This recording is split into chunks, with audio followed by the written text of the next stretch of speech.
आज हम चर्चा करेंगे सातवीं की पाठ्य पुस्तक बसंत भाग 2 से 5वां अध्याय। शीर्षक है मिठाई वाला।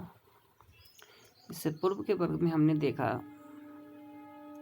कि किस प्रकार वो जो मिठाई वाला है, व्यापारी, अपने व्यापार को सही तरीके से चलाने के लिए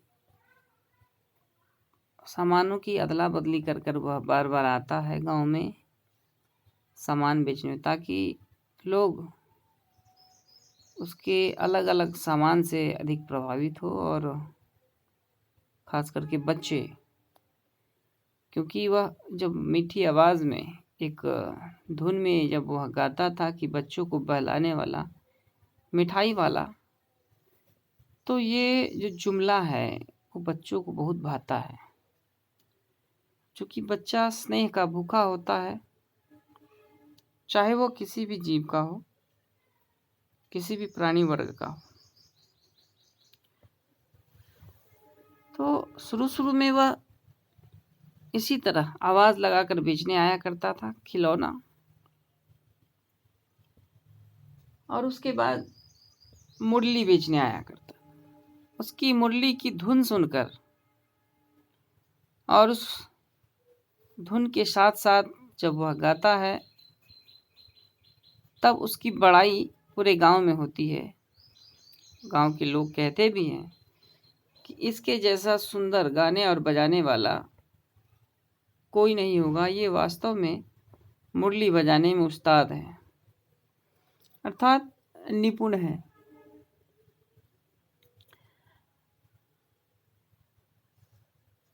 उसकी आवाज़ सुनते ही जो गली मोहल्ले में, मैदान में, खेतों में, खलिहानों में, बाग में जो बच्चे खेल रहे होते हैं, वो उसकी आवाज़ सुनते ही बेसुध हो जाते हैं, और जिस अवस्था में होते हैं वह वैसे ही दौड़े चले आते हैं।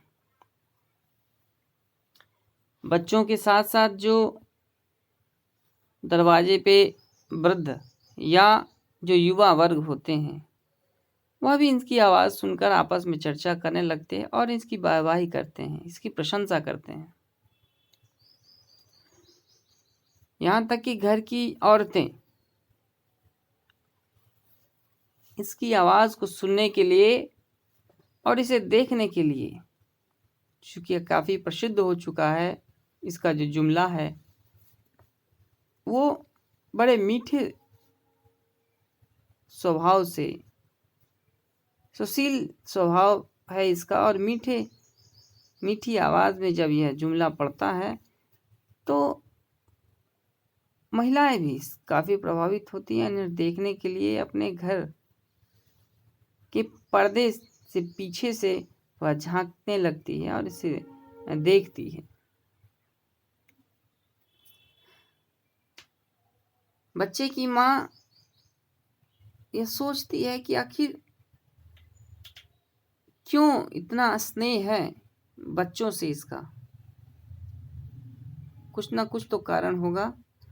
और ये धीरे धीरे जो बात है उसके मन मस्तिष्क से कुछ दिनों के बाद गायब होने लगती है। जब वह मुरली लेकर आता है, सारे बच्चों को रंग बिरंगे मुरली बजाकर और उसके पसंद के अनुसार देता है। यहाँ तक कि जिन बच्चों को मुरली समझ में नहीं आता कि किस रंग की मुरली ले जाए, जब वह असमंजस में होता है कि सभी बच्चे ने अलग अलग रंगों की मुरली ले लिए, अब मेरे लिए कौन उपयुक्त होगा, तो मुरली वाला उसका चयन करके देता है और उसे भरोसा दिलाता है कि यह मुरली आपके लिए बहुत अच्छी होगी, यह मैंने आपके लिए ही रखी है। और इस प्रकार हम देखते हैं कि वो मुरली वाला जितने बच्चे होते हैं उन सबों के लिए मुरली बजाकर उसे देता है, उसका मन बहलाता है। और जिन बच्चों के पास पैसे नहीं होते हैं उनको भी वह मुरली दे देता है। और इस प्रकार सभी बच्चों को बहलाते हुए, खुश करते हुए, मुरली बजाते हुए फिर गांव की उसी गली से वह आगे निकल जाता है और यही आवाज लगाते निकलता है, बच्चों को बहलाने वाला मुरली वाला।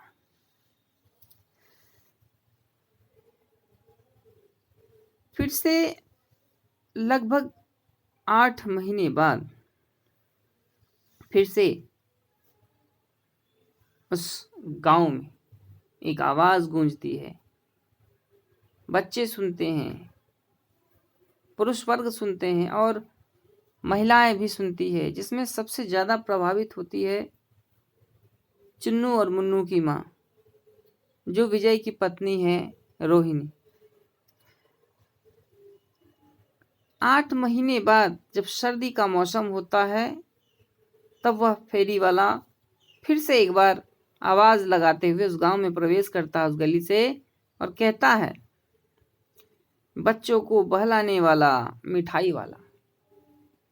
वह जब कभी आता है तो अपना व्यापार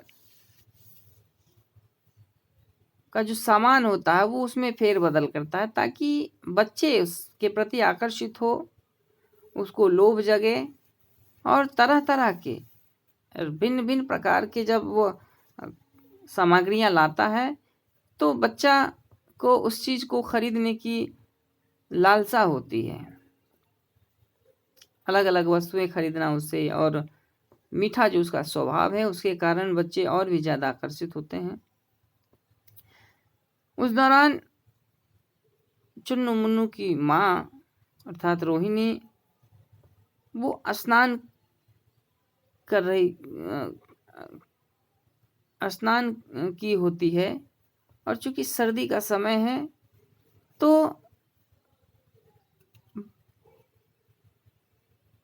महिला के जो बाल हैं वो अजानुलंबित है, इतने लंबे हैं कि वो घुटनों तक लटक रहे हैं। उसको सुखाने के लिए, भींगे बाल हैं, उसको सुखाने के लिए वह छत पे चली जाती है।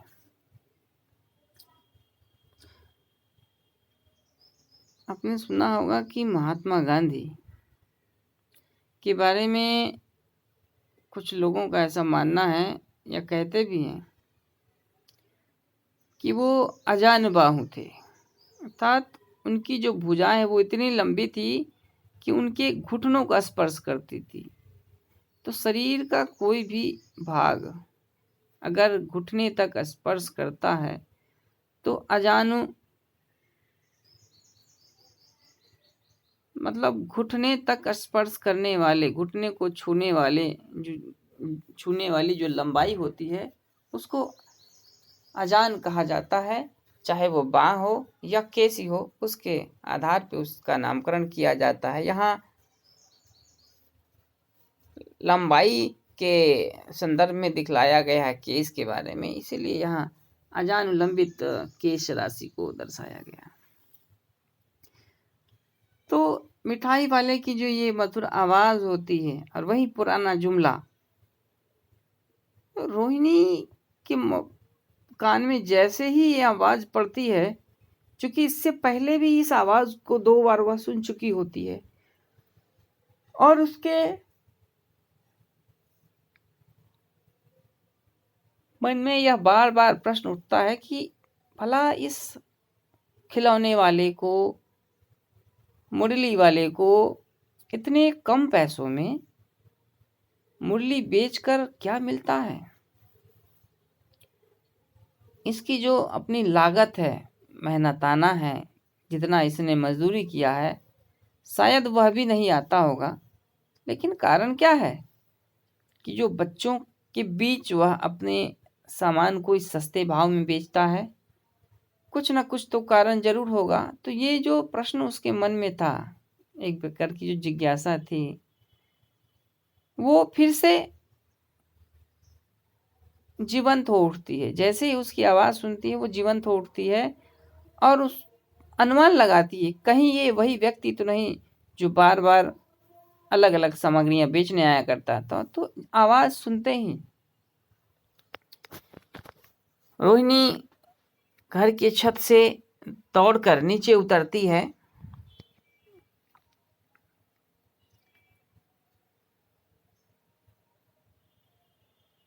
और चूँकि मिठाई वाले की आवाज़ से परिचित है, चूँकि पहले भी व्यापार करने आता था तो उसके आवाज़ और जुमले से परिचित है, इसीलिए उसको पहचानने के लिए, समझने के लिए, उसके बारे में और अधिक जानने के लिए वो घर के छत से उतरती है, दौड़ के आती है। और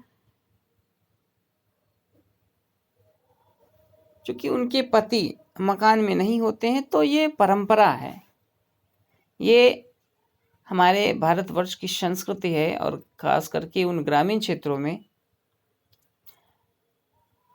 अगर उस महिला का पति अर्थात पुरुष न हो तो महिला किसी भी अन्य पुरुष के समक्ष प्रस्तुत नहीं होती। ऐसा करने से वह समझती है कि उसके मान मर्यादा में खटास उत्पन्न होगी, प्रतिष्ठा खंडित हो सकती है, इसलिए वह उसके समक्ष नहीं जाती है। इसके लिए जो घर की वृद्ध महिलाएं होती है उसका सहारा लिया जाता है ताकि वो बदले में उसका काम करें। तो रोहिणी के घर में पति के ना होने के कारण वह स्वयं तो नहीं जाती है, लेकिन जो पर्दा है, चिक, उसको चिक भी कहा जाता है, जो बांस की बनी हुई जो पतली तीलियों से बना होता है, जिस प्रकार का चटाई होता है, तो उसी प्रकार बांस की तीलियों का बना होता है वो, जिसको चिक कहा जाता है। तो उस पर्दे के पीछे से आवाज लगाती है दादी को। दादी काफी वृद्ध है, दादी को आवाज लगाती है रोहिणी कि दादी कि जरा इस मिठाई वाले को आवाज लगाइए ताकि चुन्नू मुन्नू के लिए मिठाई खरीद सके।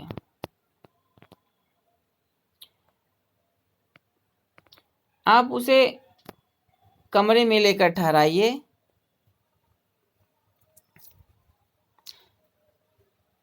क्योंकि मैं इधर नहीं आ सकती, अगर मैं आ जाती हूँ तो सड़क पे चलने वाले जो लोग हैं वो अगर देखेंगे कि घर की महिलाएं, बहुएं किसी अन्य पुरुष के सामने खड़ी होकर बात कर रही हैं या सौदा कर रही हैं, तो उससे हमारे घर और महिला दोनों के सम्मान पे आंच आएगी।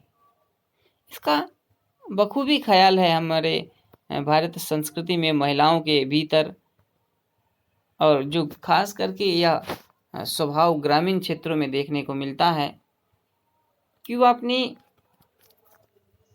इस उत्तर आधुनिकतावाद में भी अपने आप को, ये जो हमारा देश नवीनीकरण हो रहा है उसमें भी अपनी मर्यादा कैसे सुरक्षित रखा जाए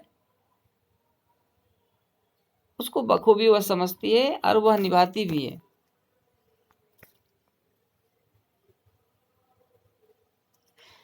और यह सोचकर कि कोई देख न ले, वह पर्दे की ओट से पर्दे के पीछे खड़ी हो जाती है और मिठाई वाले की आवाज़ सुनती है। दादी उठकर आती है और मिठाई वाले को आवाज़ लगाती है, अपने घर पे बुलाती है। मिठाई वाला दादी के नज़दीक जाता है। दादी पूछती है,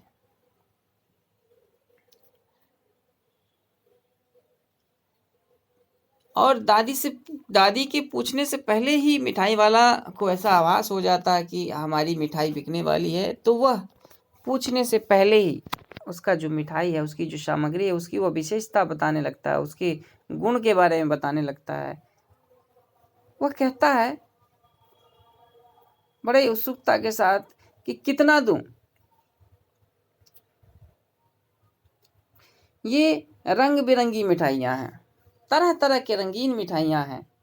इसमें वो कहते हैं कि कुछ खट्टी है, कुछ मीठी है, कुछ खट मिठी है, कुछ अलग अलग स्वाद के, और जायकेदार।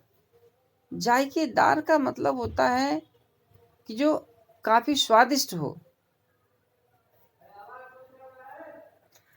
जायका का मतलब ही होता है कि जो स्वाद उत्पन्न करे, किसी भी वस्तु को खाने से जो स्वाद की का जो अनुभव होता है वो जायका होता है, और जायकेदार कि जो स्वादिष्ट हो।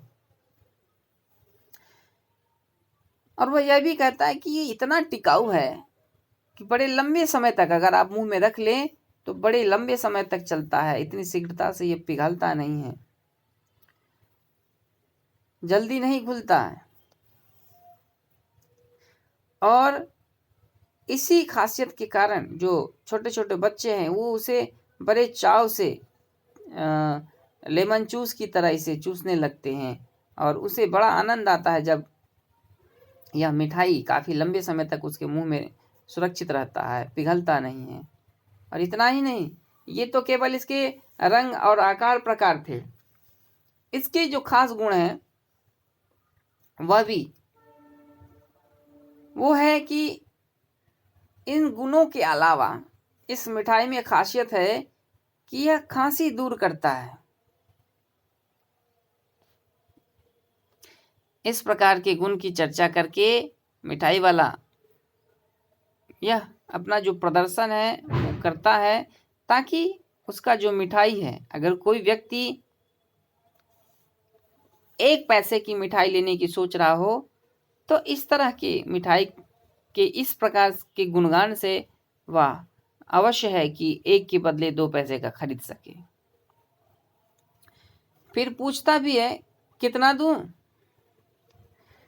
चटपटी, स्वादिष्ट है, चटपटी है, थोड़ी खट्टी, थोड़ी मीठी, थोड़ी नमकीन, गोल और पहलदार गोलियां हैं, पैसे की 16 देता हूं। बताता है कि बहुत सस्ती है, 1 पैसे में 16, यह मिठाई की जो गोलियां हैं वो 16 देता हूं। दादी यह सुनती हैं तो चूंकि गांव में आप देखेंगे कि कोई भी सामग्री बेचने के लिए अगर जो कोई व्यापारी जाता है तो उससे गांव घर की जो महिलाएं होती है खास करके वो बड़ा मोल भाव करते रहती है। वो कहती हैं कि नहीं, ये फलाना जगह जो है इतना ही का देता है, आप थोड़े महंगे दे रहे हैं तो कुछ कम करें। और इस क्रम में वो उनसे थोड़ी जद्दोजहद करने लगती है।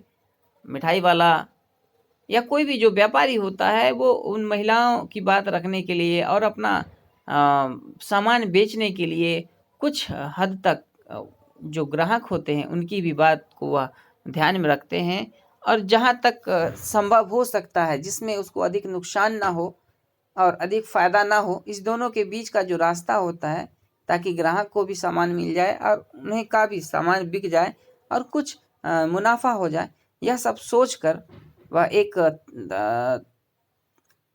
मूल्य निर्धारित करता है जिससे दोनों के बीच का जो संबंध है, व्यापार का संबंध, वो सुरक्षित रहे, कायम रहे, बना रहे।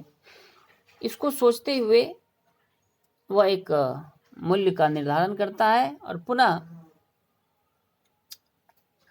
जो खरीदार होते हैं, ग्राहक होते हैं, वो उस वस्तु को खरीदते हैं। तो दादी की भी यही इच्छा है कि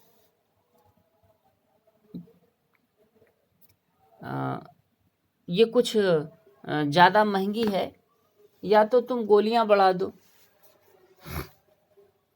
दादी का कथन है 16 बहुत कम है, अगर तुम 25 देते तो अच्छा होता। और यही बात आप शहर में जब देखते हैं तो जो गांव वाली परंपरा है, मतलब दाम में मोल मुलई करना, तो ग्रामीण जो महिलाएं हैं उनके अंदर ये स्वभाव है और उन स्वभावों का होना जायज़ है, वास्तविकता है कि चूँकि ग्रामीण जो क्षेत्र है वो काफ़ी धनी नहीं होता है, काफ़ी शिक्षित वर्ग नहीं होते हैं, और ख़ास करके महिलाएं लोग कहने को कहता है कि वर्तमान युग में बराबर अधिकार प्राप्त हुआ है, लेकिन अभी भी आप देखेंगे तो जो गांव घर की स्थिति है वो अभी भी बहुत दयनीय है। ये अलग बात है कि महिलाएं जो बच्चियां हैं वो पढ़ने जाती हैं, लेकिन शिक्षा का वह स्तर जो लड़कों को मिल रहा है, जितनी सुविधाएं लड़कों को मुहैया कराई जाती है उसके परिवार के द्वारा, वो सुविधा, वह शिक्षा घर की उन बच्चियों को नहीं प्राप्त हो पा रही है। तो उसके कारण कहीं ना कहीं उसका विवेक जो है पुरुष वर्ग से बहुत कम है शिक्षा के मामले में, और इसी पर वह जो विचार है वह उस स्तर का विचार नहीं कर पाती है। तो जो महिलाएं होती है गांव घर की, आप शहर में भी जाएंगी सौदा करने के लिए, खरीदने के लिए, तो अभी वह उनका जो व्यवहार है वो यही रहता है। लेकिन जो शहर के पढ़े लिखे लोग हैं उनके स्वभाव में देखिए किस प्रकार का अंतर आता है। अगर कोई फेरी वाला पुरुष या महिला आते हैं, वो अपने सामान बेचने के लिए, या टोकरी में हो या किसी भी झोले में, किसी भी चीज़ में अगर वो अपना सामान बेचता है, तो पढ़े लिखे लोग भी उससे मोल भाव करते हैं, उसके निर्धारित मूल्य पे भी उससे कम मूल्य देकर वह सामान खरीदते हैं। लेकिन वही व्यक्ति जो शिक्षित वर्ग है, वही व्यक्ति जब एक दुकान में जाता है और बड़े बड़े दुकानों में जब किसी भी सामान्य का जो मूल्य है उस पर अंकित होता है, निर्धारित किया रहता है कि अगर 1 किलो की वस्तु है तो उस पर 100 रुपया कीमत है, तो वह दुकानदार से कभी यह नहीं कहता है कि 100 के बदले आप 90 ले लें या 95 ले लें। उसके मन में एक बात घर कर जाती है कि नहीं, अगर वह अंकित है, मूल्य उस पर अंकित है, दर्शाया गया है, तो उसमें किसी भी तरह की छूट करवाना उचित नहीं है, और वह उसे 100 रुपया देता है। लेकिन जो व्यापारी हैं, जो छोटे मोटे व्यापारी हैं, जो किसान हैं, जो प्रतिदिन वह अपना व्यापार चलाकर, अपना सामान बेचकर अपनी जीविका चलाते हैं, उसके पास जाते हैं और उससे मोल भाव करके जो उसका एक मूल्य होता है, जिस मूल्य पे वह तय किए रहते हैं कि हमें बेचना है, उस मूल्य से भी उसको नीचे उतरना पड़ता है।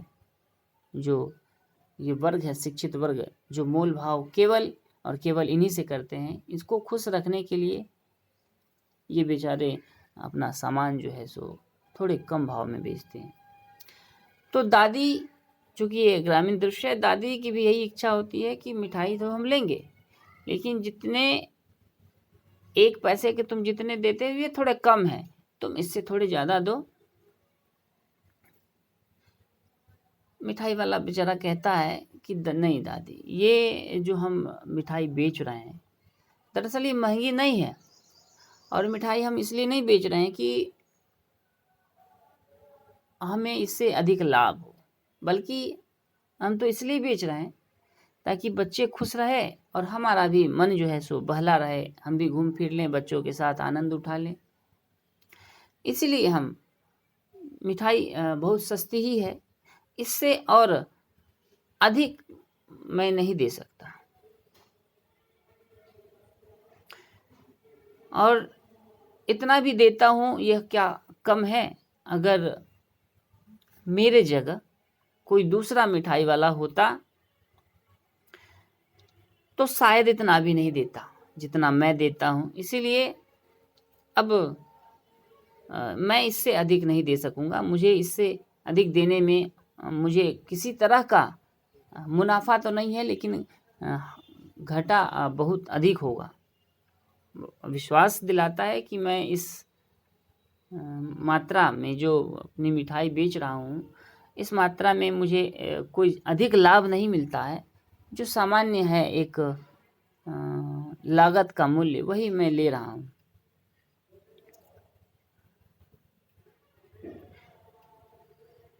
इतना सुनते ही रोहिणी कहती है दादी से कि दादी, मोल भाव करना उचित नहीं लगता है, क्योंकि सही में यह जो मिठाई वाला है बहुत सस्ते दामों में अपने सामान को बेचता है। कभी खिलौना तो कभी मुरली, और आज मिठाई लेकर आया है वो भी 1 पैसे के 16 दे रहा है। अब इससे अधिक क्या चाहिए? है वास्तव में बहुत सस्ता है। आप इससे मोल भाव ना करें और 4 पैसे की मिठाई ले लें।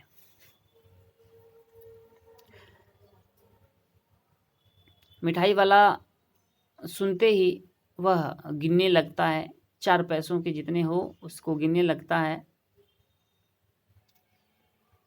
दादी कहती है ठीक है, अगर तुम कम नहीं करोगे तो 4 पैसे को दे दो। लेकिन फिर कहती है नहीं, चलो 25 नहीं, कम से कम 20 तो सही।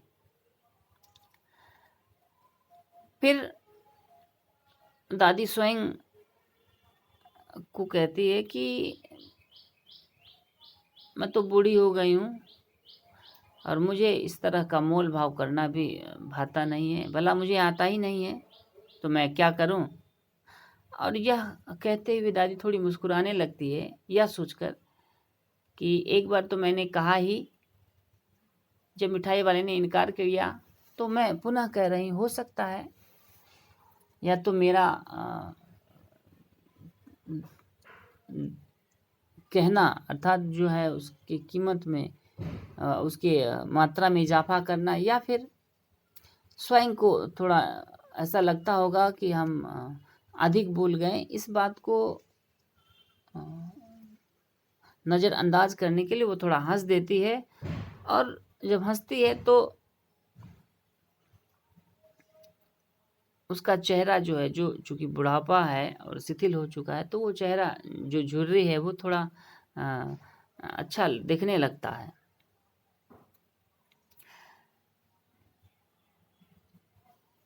रोहिणी की इच्छा जो है, रोहिणी के जो मन में वो संशय है, वो जो एक शक है कि यही तो वह व्यक्ति नहीं जो पहले भी बच्चों के लिए मिठाई, खिलौने और बांसुरी लेकर आता था, जो इस तरह गा कर बजाता था। शायद ये वही तो नहीं, क्योंकि इसकी आवाज़ उस व्यक्ति की, उस फेरी वाले की आवाज़ से बहुत हद तक मिलती है, और उसका स्वभाव भी। तो उसकी इच्छा होती है कि उसके बारे में जाने, तो वह तो स्वयं पूछ नहीं सकती है, लेकिन वह मध्य में दादी को रखकर दादी से पूछवाती है, कहती है कि दादी जरा पूछिए इस मिठाई वाले से, कहीं ये इस शहर का तो दिखता नहीं है, और पहली बार शायद यहाँ आया है, यह यहाँ का निवासी भी नहीं है, आखिर यह कहाँ रहता है।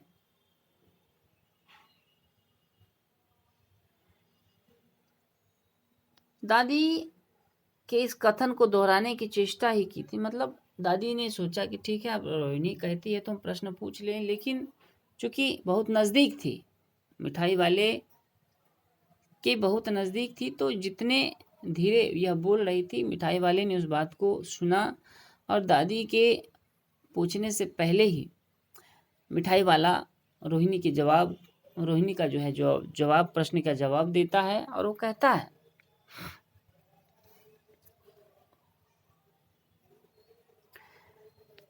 कि पहली बार नहीं, मैं तो इस गांव में कई बार आ चुका हूँ,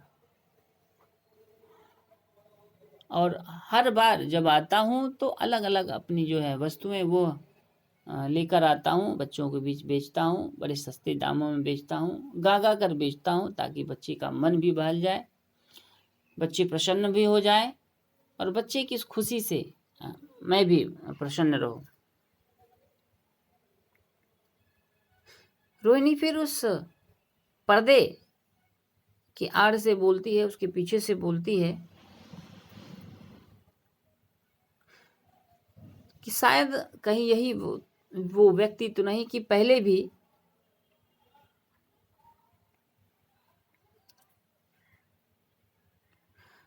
यह मिठाई के अलावा और अन्य भी वस्तुएं बेचने आया करता था, जैसे खिलौने या फिर मुरली ये प्रश्न करती है। तो मिठाई वाला इस बात को सुनकर बड़ा विस्मय हो जाता है, बड़ा चकित हो जाता है कि भला उसके अंदर एक खुशी उत्पन्न होती है कि भला मेरे बारे में इतना भी कोई ख्याल रखता है कि मैं बार बार आता हूँ और इस चीज़ का ध्यान है। तो इस भाव में वो डूब कर बोलता है कि हाँ हाँ, मैं ही वो व्यक्ति हूँ जो कभी खिलौना तो कभी मुरली बेचने के लिए आया करता था, और मैं लगभग जितनी बार आता हूँ उतनी बार अलग अलग अपनी जो है वो सामान लेकर आता हूँ, और इस गांव में गा गा कर उसके बारे में विशेषता बताकर और उसे बच्चों के बीच बेचता हूँ, उसे बहलाने के लिए, उसे खुश रखने के लिए, और उसी की खुशी में भी मेरी खुशी है। रोहिणी का जो मन था, उनका जो अनुमान था कि नहीं, ये इसकी जो आवाज़ है, जब वह छत पे थी तब उसकी आवाज़ सुनते ही उसको यह आभास हुआ था कि हो सकता है कहीं ये वही मुरली वाला तो नहीं जो आज से 8 महीना पहले आया था, उस गलियों में ऊंची ऊंची और मीठी आवाज़ में अपनी गूंज लगाता था, मुरली को बजाता था और मुरली के बारे में बताता था कि बच्चे को बहलाने वाला। शायद उसी के भाव भंगिमा की यह भी लगता है, तो हो सकता है कि यह जो मिठाई वाला है या कहीं वही मुरली वाला हो या फिर खिलौने वाला हो। तो इस तरह का जो एक अनुमान था, इस प्रकार की जो एक जिज्ञासा थी, वह बिल्कुल सही निकलता है। यही वो व्यक्ति है जो पहले मुरली और मिठाई लेकर आता था।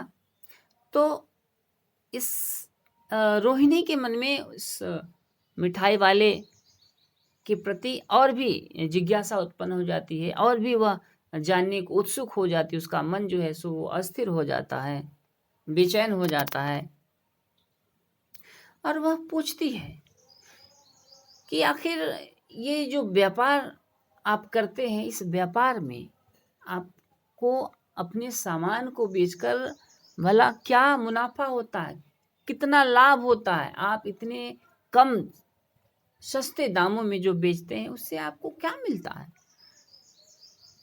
वह जानना चाहती है।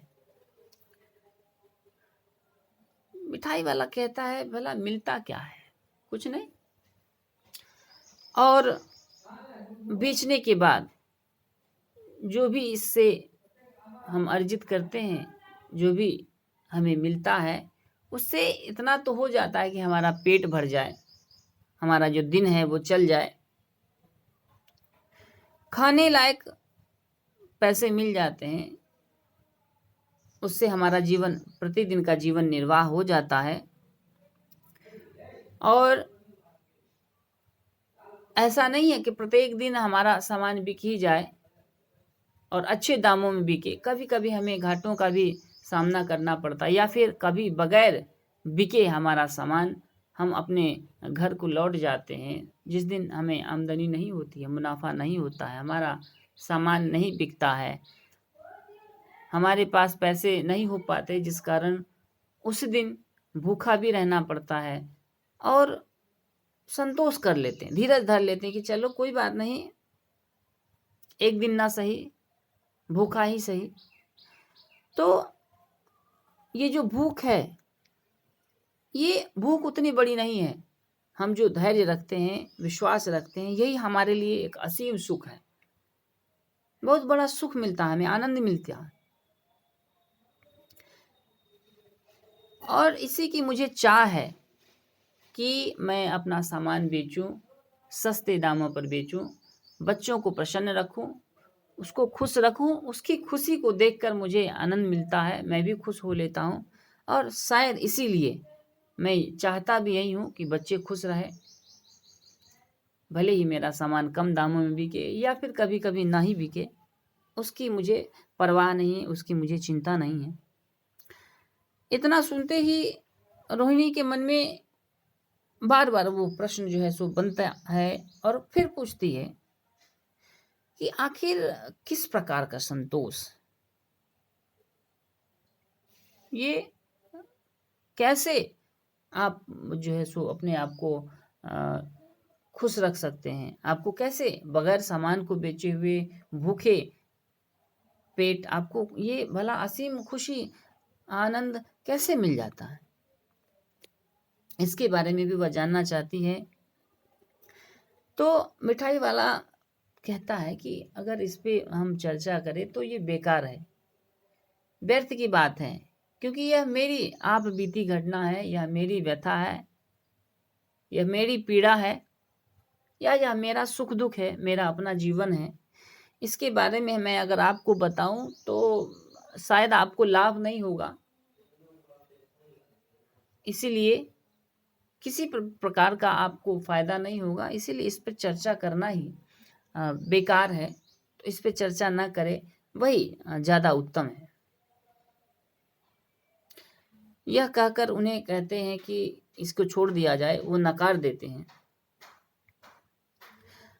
और वो यह भी कहते हैं कि अगर मेरी जो जीवनचर्या है उसकी बात अगर हम करें कि हम किस प्रकार कभी कभी आमदनी लेते भी हैं, कभी नहीं भी लेते हैं, सामग्री नहीं भी बिकती है, तो हम खुशी खुशी भूखे भी रह लेते हैं और हमें उसमें भी आनंद आता है। अगर ये बात आपको मैं विस्तार से बताऊं, हमारा जो जीवन है, हमारे जीवन में जो एक घटना है, अगर मैं उसकी चर्चा करूंगा तो आपको सुख नहीं बल्कि आपको दुख होगा, आपको पीड़ा होगी यह जानकर। इसीलिए यह सब कहना और सुनना और इस पर बातचीत करना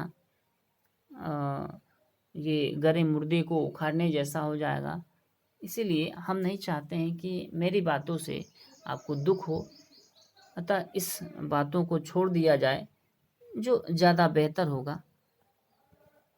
और यहाँ तक सुनते ही जो रोहिणी है उसके मन में फिर से प्रश्न बनता है, फिर उसकी जो उत्सुकता है वो बढ़ने लगती है और जो है वह जानने का कोशिश करती है कि आखिर क्यों नहीं, अगर आपकी पीड़ा है तो हो, लेकिन अगर आप बता दें तो हो सकता है कि कुछ हद तक वो पीड़ा कम हो जाए। और इस प्रकार उसके मन में बार बार प्रश्न उठते रहता है। तो आज तक इतना ही, देखेंगे फिर अगले वर्ग में।